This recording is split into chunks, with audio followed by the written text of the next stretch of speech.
Shalom, Tuhan kita adalah Tuhan yang baik karena Alkitab berkata, God is love, ya. Allah adalah kasih. Surat Yohanes mengatakan demikian. Kemudian di Perjanjian Lama juga dikatakan bahwa Ia membuat segala sesuatu menjadi indah pada waktunya. He makes all things beautiful in its time. Oleh karena itu kita bisa berkata, God is good all the time. All the time God is good. Untuk memahami dan mengalami hal itu, tentunya kita perlu belajar hukum-hukumnya dan hidup di dalamnya senantiasa.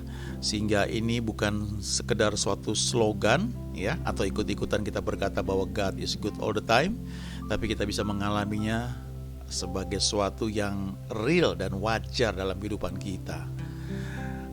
Oke. Ada satu lagu lama yang akan kita nyanyikan, ya, tentang kuasa yang bekerja di dalam kehidupan orang percaya, ya. Senjata perang kami bukannya dunia, tetapi kuasa, yaitu kuasa. Senjata perang kami bukannya dunia, tetapi kuasa oleh Roh Kudus. Allah kuasa merobohkan tembok kota, ya Dia berkuasa, ya Dia berkuasa. Allah kuasa merobohkan tembok kota, hanya oleh kuasa Roh Suci. Senjata perang kami bukannya dunia, tetapi kuasa, yaitu kuasa. Senjata perang kami bukannya dunia, tetapi kuasa oleh Roh Kudus.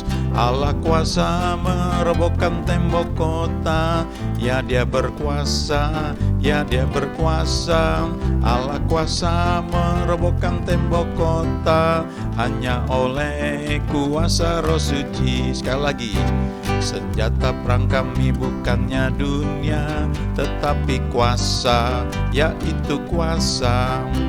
Senjata perang kami bukannya dunia, tetapi kuasa oleh Roh Kudus. Allah kuasa merobohkan tembok kota, ya Dia berkuasa, ya Dia berkuasa. Allah kuasa merobohkan tembok kota, hanya oleh kuasa Roh Suci.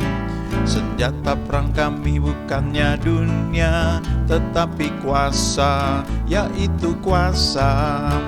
Senjata perang kami bukannya dunia, tetapi kuasa oleh Roh Kudus. Allah kuasa merobohkan tembok kota, ya Dia berkuasa, ya Dia berkuasa. Allah kuasa merobohkan tembok kota, hanya oleh kuasa Roh Suci. Senjata perang kami bukannya dunia, tetapi kuasa, yaitu kuasa. Senjata perang kami bukannya dunia, tetapi kuasa oleh Roh Kudus. Allah kuasa merobohkan tembok kota, ya Dia berkuasa, ya Dia berkuasa. Allah kuasa merobohkan tembok kota, hanya oleh kuasa Roh Suci. Allah kuasa merobohkan tembok kota, ya Dia berkuasa, ya Dia berkuasa. Allah kuasa merobohkan tembok kota, hanya oleh kuasa Roh Suci. Hanya oleh kuasa Roh Suci, hanya oleh kuasa Roh Suci. Kalau kita baca Alkitab, ya, firman Tuhan dari Perjanjian Lama, ya, kita akan melihat bahwa ketika Tuhan bekerja menolong umatnya, hal-hal besar terjadi, hal-hal yang gak masuk akal.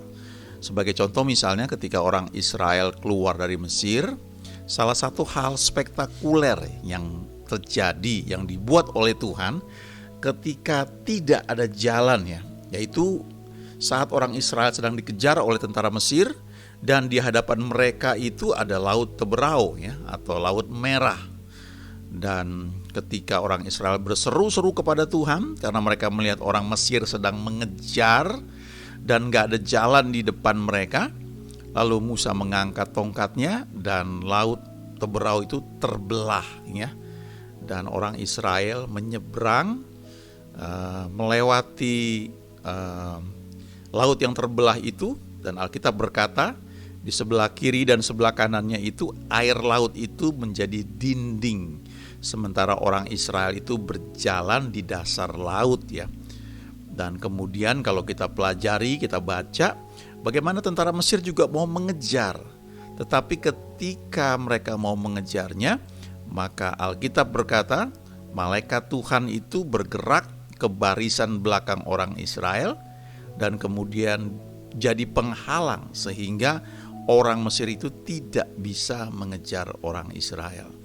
Padahal mereka pakai kereta kuda. Dan Alkitab juga mencatat bagaimana malaikat-malaikat Tuhan itu memperlambat gerak kereta orang Mesir, ya. Mereka membuat rodanya miring ke kiri, miring ke kanan, sampai dicatat juga di Alkitab, orang Mesir itu berteriak dan mereka bilang, "Ayo kita pergi, jangan lawan mereka ini, sebab yang berperang ini bukan mereka, tapi Tuhan mereka yang melawan kita."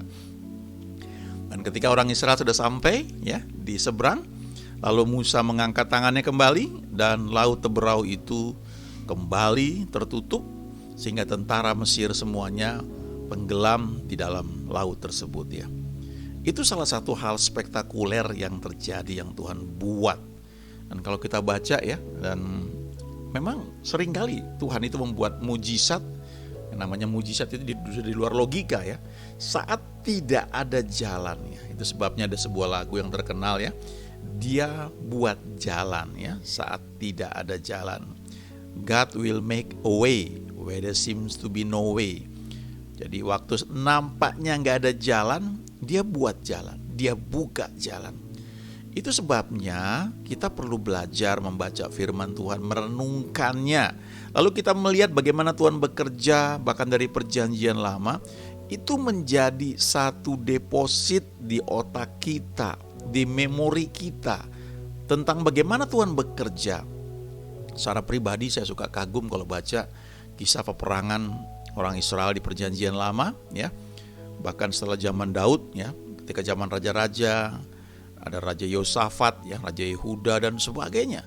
Kadang-kadang ada hal-hal yang terjadi, misalnya ketika peperangan terjadi, lalu Alkitab berkata Tuhan juga turut berperang, lalu melemparkan batu-batu besar dari langit sehingga musuh umat Tuhan itu dibinasakan, bukan saja oleh mereka yang berperang, tapi oleh batu-batu yang dilemparkan dari langit, ya.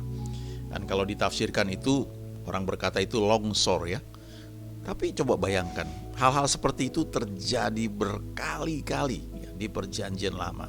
Nah, salah satu yang saya mau tunjukkan ini adalah kisah yang terjadi yang dicatat di dua bagian Alkitab, yaitu di 2 Raja-Raja pasal 19. Dan kisah ini juga dicatat di kitab Yesaya. Tapi coba kita lihat dulu 2 Raja-Raja pasal 19, ya. Sebenarnya kita bisa baca dari ayat 1, ya. Harusnya kita baca itu, kita akan bisa melihat latar belakangnya seperti apa. Tapi dari ayat 33 sampai 35 ini bagian yang perlu kita renungkan. Nanti secara pribadi, ya, baca, renungkan kembali dari ayat 1.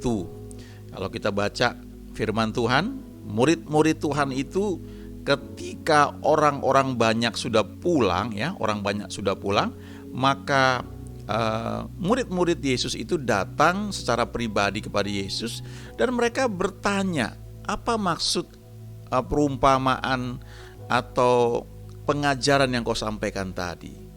Lalu Alkitab berkata bahwa kepada murid-muridnya Yesus mengaruniakan segala sesuatu secara tersendiri. Nah, itu murid Tuhan. Jadi tidak cukup kita hanya mendengar firman yang disampaikan oleh orang lain, ya, apalagi cuma seminggu sekali di gereja, kita tunggu pendeta kita khotbah lalu kita dengerin, habis itu kita berharap itu cukup untuk seminggu, ya. Nggak cukup, ya. Itu cuma sesuatu yang menolong kita untuk memperlengkapi atau memperkaya pengetahuan kita akan firman Tuhan ya. Kita dengar kesaksian mungkin, kita dengar firman Tuhan diberitakan, tapi selanjutnya kita masing-masing harus membaca firman. Kita harus belajar. Jangan berpikir kita harus sekolah Alkitab ya, bukan soal itu ya. Kalau memang ada kesempatan dan bisa Tuhan memimpin ya, kenapa nggak diambil? Tapi kalaupun tidak, bukan sekolah Alkitab yang mengajarkan firman Tuhan kepada kita, tetapi Roh Kudus yang ada di dalam kita, yang berjalan bersama kita, Dia yang akan mengajarkan segala sesuatu kepada kita. Jadi, kalau setiap hari kita sediakan waktu, misalnya 20 menit, 30 menit untuk baca firman-Nya, lalu kita dengarkan pujian atau kita sedang menyanyi ya, renungkan firman-Nya, itu lebih dari cukup buat kita. Karena Alkitab berkata, Matius 4 ayat 4 ya, manusia hidup bukan dari roti saja, tapi dari setiap firman yang keluar dari mulut Allah. Apa artinya? Kalau setiap hari kita perlu makan 3 kali sehari ya, makan pagi, makan siang, makan malam, kecuali kalau kita sedang berpuasa, dan kita ingin makanannya juga makanan yang memang segar ya, bukan makanan minggu lalu baru kita makan lagi ya, tapi kita ingin makanan yang memang hari itu disiapkan. Itu untuk jasmani kita. Nah, sekarang bagaimana dengan rohani kita? Kalau dikatakan manusia hidup bukan dari roti saja, tapi dari setiap firman yang keluar dari mulut Allah, itu artinya kalau setiap hari kita butuh makanan jasmani, maka setiap hari kita juga perlu firman Tuhan untuk makanan rohani kita, ya. Nah, sekarang kita lihat ini 2 Raja-Raja pasal 19.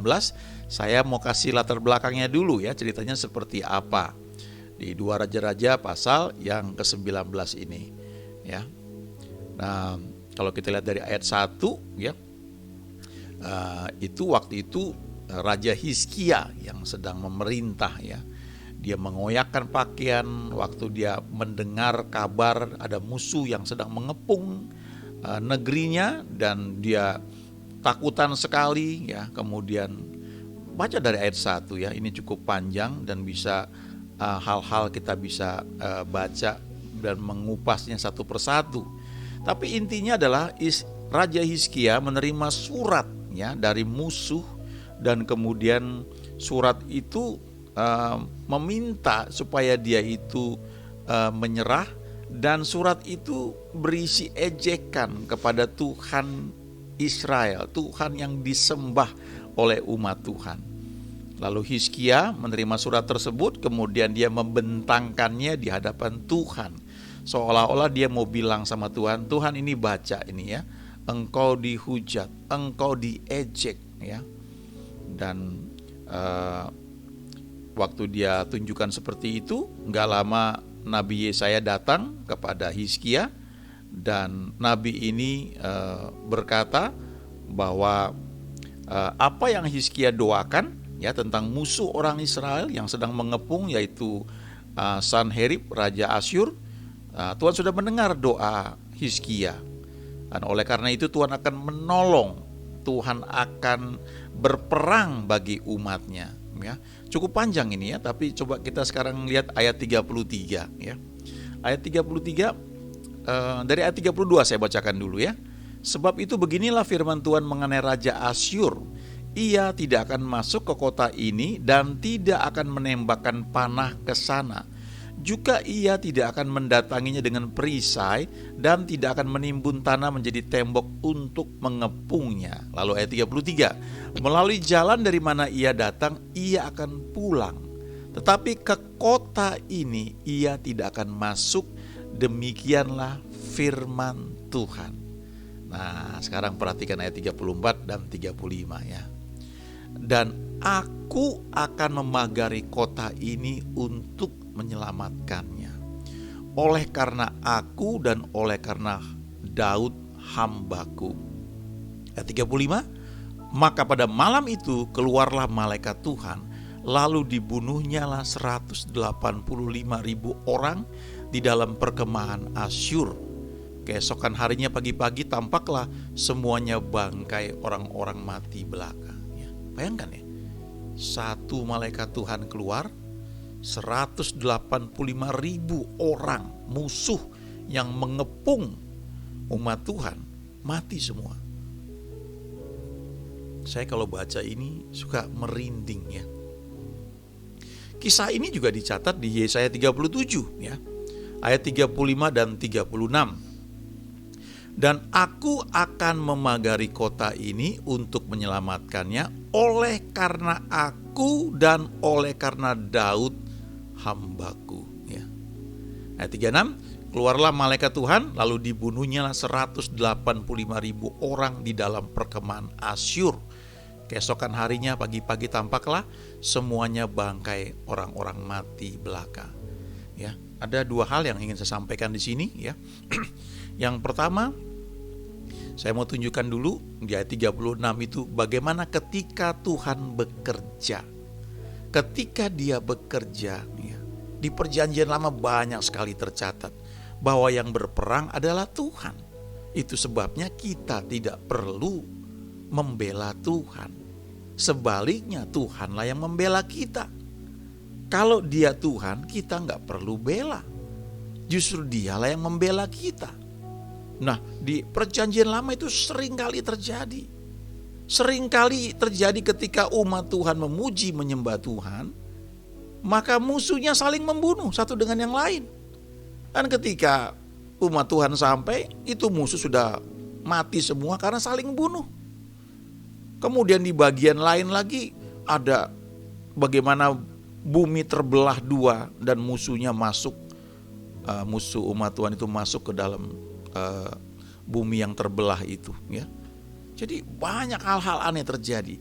Nah, di Yesaya 37 ini yang juga dicatat di 2 Raja-Raja pasal 19 adalah kisah yang cukup spektakuler. Coba bayangkan 185.000 orang tiba-tiba mati semuanya dan mereka nggak bisa berbuat apa-apa. Saya kalau merenungkan bagian ini merinding ya, karena begini, aplikasinya dalam kehidupan kita sehari-hari, kadang-kadang kita nggak tahu harus berbuat apa ya. Lalu kita menantikan Tuhan, kita berseru kepada Dia. Ya, saya kadang-kadang suka bilang jangan pakai strategi ya.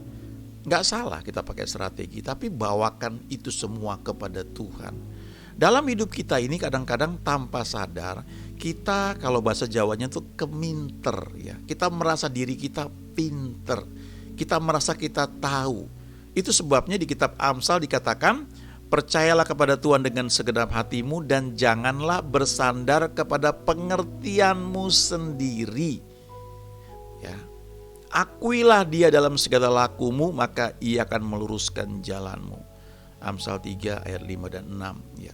Kadang-kadang kita merasa tanpa sadar ya, kita tahu ya. Dan kita tanpa sadar memaksa Tuhan bekerja dengan cara pikir kita. Ini butuh kerendahan hati ya untuk mengakui bahwa memang kita butuh Dia.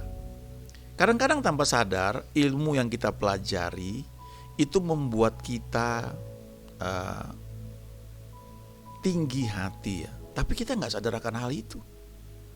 Itu sebabnya dikatakan di kitab Yakobus, Allah menentang orang yang congkak tetapi mengasihani orang yang rendah hati. Kalau kita tanpa sadar kita congkak, ini nggak disadari ya. Kita nggak sadar akan hal itu. Kita merasa kita punya kemampuan ya. Kita merasa kita punya uang, kita bisa buat itu. Maka Alkitab berkata Allah sendiri yang menentang kita. Karena sikap hati kita mungkin kita nggak sadar bahwa kita sedang congkak. Kita berpikir berapa sih gue bisa bayar kok. Nah itu tanpa sadar kita congkak. Atau kita merasa oh itu sakit ini mestinya dikasih obat ini, kenapa nih nggak dikasih ini ya? Itu salah dokternya gitu, atau rumah sakitnya salah. Kita tanpa sadar kita congkak dan itu tidak disadari. Nah sebaliknya kalau kita merendahkan diri kita ya, kita mengakui dan kita bilang begini, Tuhan menurut saya harusnya begini, tapi jujur saya nggak mengerti, ampuni saya Tuhan, tolong beri hikmat. Dan Alkitab berkata God gives grace to the humble. Allah memberi anugerah bagi orang yang rendah hati. Bagi orang yang mengakui ketidakberdayaannya, maka Allah akan memberi anugerah. Dan sesungguhnya itu yang membuat kita beda dengan orang lain. Kalau kita sama dengan orang lain, apa bedanya kita sebagai umat Tuhan? Sebab di kitab Maliaki dikatakan, aku akan membuat perbedaan antara orang yang mengenal aku dan yang tidak mengenal aku. Aku akan membuat perbedaan antara orang yang beribadah kepada aku dan yang tidak. Bagaimana bisa dibedakan? Tentu kalau kita berjalan dalam tuntunannya. Nah, hal kedua yang ingin saya sampaikan ini hal yang penting ya, yaitu di 2 Raja-Raja pasal 19 ini ayat yang ke-34 ya. Atau di Yesaya pasal 37 itu ayat 35 ya. Saya bacakan ya, yang di 2 Raja-Raja pasal 19 ayat 34. Dan aku akan membagari kota ini untuk menyelamatkannya oleh karena aku dan oleh karena Daud hambaku. Wow, saya kalau baca ini hati saya itu bergetar ya. Saya melihat betapa Daud ini orang yang sangat dihargai oleh Tuhan. Saya melihat di perjanjian lama ada 2 nama yang itu suka dipakai dalam doa umat Tuhan. Yang pertama adalah Abraham. Karena Abraham dikatakan sahabat Allah. Abraham itu tidak sempurna, tapi namanya itu membuat surga sepertinya bergetar kalau nama itu disebut. Dan orang kedua adalah Daud ya. Dan Daud juga gak sempurna. Baik Abraham maupun Daud ini orang-orang yang tidak sempurna, tetapi nama mereka begitu istimewa di hadapan Tuhan. Jangan lupa di perjanjian lama ya, di perjanjian baru kita tahu nama di atas segala nama adalah nama Yesus Kristus. Tapi kita lihat sekarang di sini, kenapa Daud begitu istimewa di hadapan Tuhan? Nah, Mazmur 89 ayat 20 sampai dengan 22 yang saya tuliskan ini ya, tapi dalam bahasa Inggris dikatakan di sini, I have found David my servant ya. With my holy oil I have anointed him. Aku telah menemukan Daud hambaku, dengan minyak kudusku aku sudah mengurapi dia. With whom my hand will be established ya. Yang dengan dialah tanganku ini akan mengerjakan ya, akan meneguhkan dia, dan my arm also will strengthen him. Tanganku ini akan menguatkan dia ya. Ini janji Tuhan yang luar biasa. The enemy will not deceive him, nor the son of wickedness afflict him. Jadi musuh tidak akan bisa menyergap dia atau menipu dia ya. Karena Tuhan menyertai dia. Nah, kalau kita baca Mazmur 89 ini, kita akan melihat bagi teman-teman yang suka berdoa ya, suka merenungkan, ini satu hal yang luar biasa ya. Karena di Mazmur 89 ayat 20 ini sebenarnya ada kalimat sebelum yang disampaikan di sini. Saya bacakan ya dalam bahasa Indonesia. Pernah engkau berbicara dalam penglihatan kepada orang-orang yang kau kasihi. Katamu, telah kutaruh mahkota di atas kepala seorang pahlawan, telah kutinggikan seorang pilihan dari antara bangsa itu. Aku telah mendapat Daud hambaku, aku telah mengurapinya dengan minyakku yang kudus, maka tanganku tetap dengan dia, bahkan lenganku pun meneguhkan dia. Musuh tidak akan menyergapnya dan orang curang tidak akan menindasnya. Nanti kalau baca ayat berikutnya itu hal-hal luar biasa yang Tuhan janjikan ya tentang Daud. Tapi coba lihat ayat 20 ini ya. Saya mau katakan lagi sekali lagi dari awal ya. Ayat 20. Pernah engkau berbicara dalam penglihatan kepada orang-orang yang kau kasih. Kira-kira siapa ini? Ya, menurut saya ini adalah orang-orang yang membangun hubungan dengan Tuhan. Dan salah satunya pendoa. Ya, kalau saya bilang pendoa itu bukan orang yang mengulang-ulang suatu rumusan doa diucapkan berulang-ulang tanpa satu relationship. Tapi yang kalau saya bilang pendoa itu adalah orang yang membuka telinganya, mendengar Tuhan mau ngomong apa, dia tangkap itu lalu dia suarakan itu. Nah, doa yang sebenarnya biblical atau alkitabiah atau yang dijawab Tuhan, ya, menurut seorang hamba Tuhan, itu adalah doa yang berasal dari Tuhan, kemudian kembali kepada Tuhan. Apa maksudnya? Artinya waktu kita mau berdoa, kita punya masalah, kita menghadapi satu situasi, entah keluarga sedang sakit, entah ada masalah ekonomi yang kita hadapi, kita datang membuka telinga kita menyembah Tuhan, kita menantikan Dia, lalu Dia akan berikan firman kepada kita.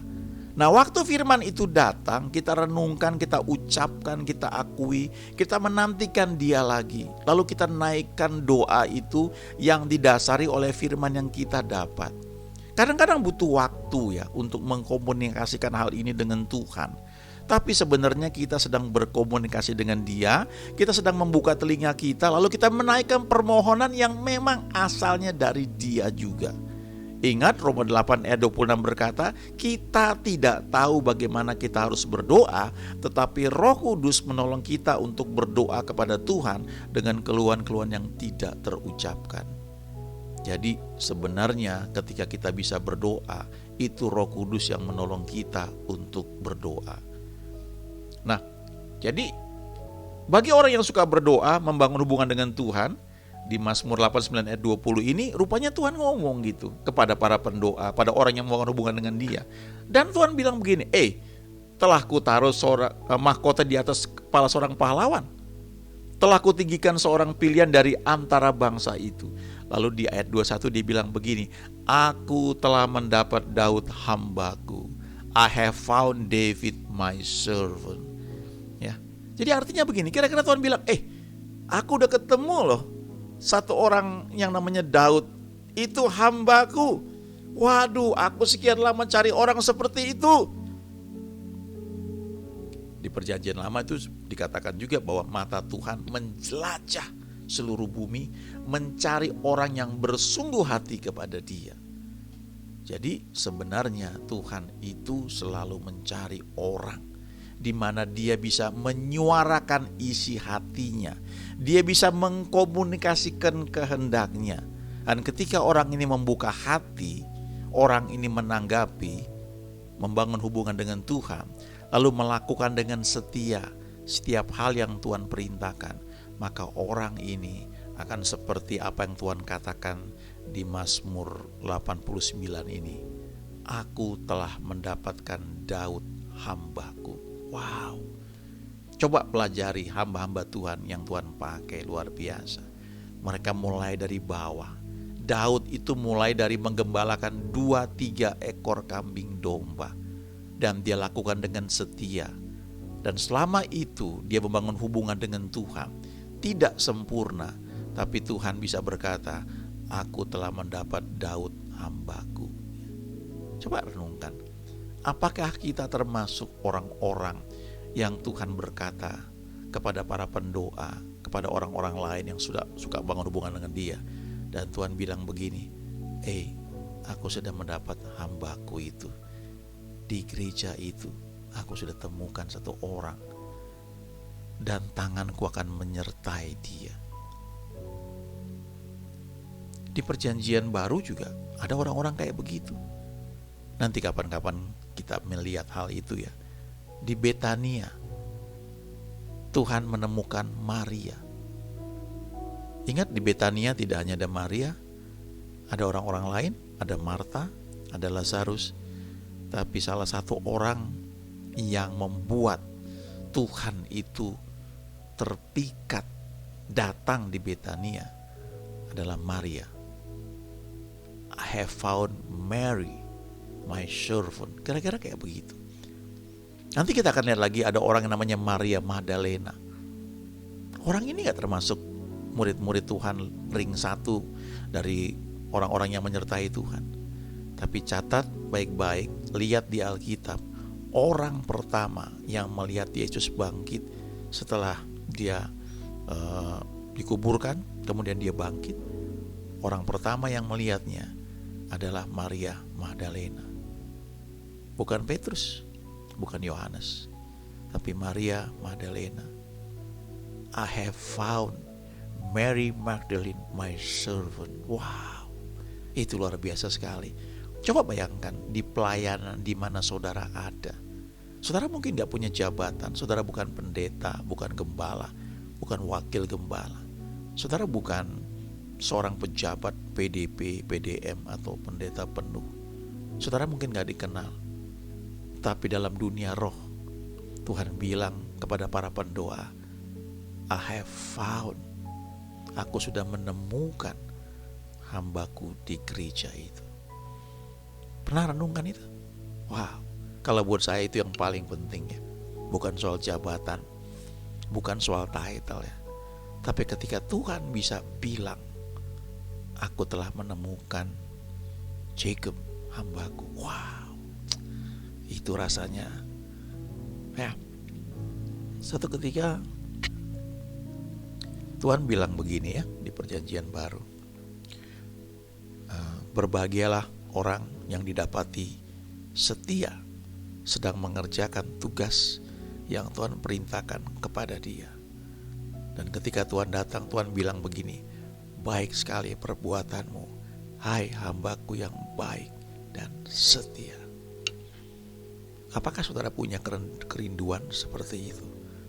Saudara gak perlu dilihat orang lain. Kalau Tuhan merasa perlu untuk membuat orang lain melihat hal itu, Dia akan buat itu. Tapi kalau tidak, nikmatilah kepuasan karena saudara melakukan hal-hal yang Dia perintahkan. Dan saudara bisa tahu bahwa anytime Dia datang, Dia bisa bilang kepada saudara, baik sekali perbuatanmu, hai hambaku yang baik dan setia. Biarlah itu menjadi kerinduan kita. Tuhan tidak hanya menemukan Daud di perjanjian lama atau menemukan Abraham sebagai sahabatnya, tapi Dia menemukan juga orang-orang lain. Tidak hanya orang-orang seperti Maria Magdalena atau Maria dari Betania di zaman kitab Injil ditulis ya, di zaman ketika Yesus ada di muka bumi ini, tapi di zaman sekarang juga. Dan kalau kita ada dalam posisi itu, percayalah, kita akan melihat bahwa God is good all the time. Tuhan selalu baik setiap saat. Kita bisa mengalami apa yang Alkitab katakan, Allah adalah kasih. God is love. He makes all things beautiful in its time. Dia membuat segala sesuatu menjadi indah pada waktunya. Kami mengucap syukur karena Engkau Tuhan yang sangat pribadi, Engkau sangat baik. Apa yang kami baca mengenai Daud, mengenai Abraham, mengenai Maria Magdalena, mengenai Maria dari Betania, biar itu menginspirasi kami bahwa matamu menjelajah seluruh dunia, mencari orang yang bersungguh hati terhadap Engkau Tuhan. Dan Engkau boleh berkata buat kami masing-masing, I have found my servant. Aku sudah menemukan orang yang mau melakukan kehendakku dalam kehidupannya. Terima kasih Tuhan. Kami mengucap syukur. Dalam nama Yesus kami sudah berdoa. Haleluya. Amin.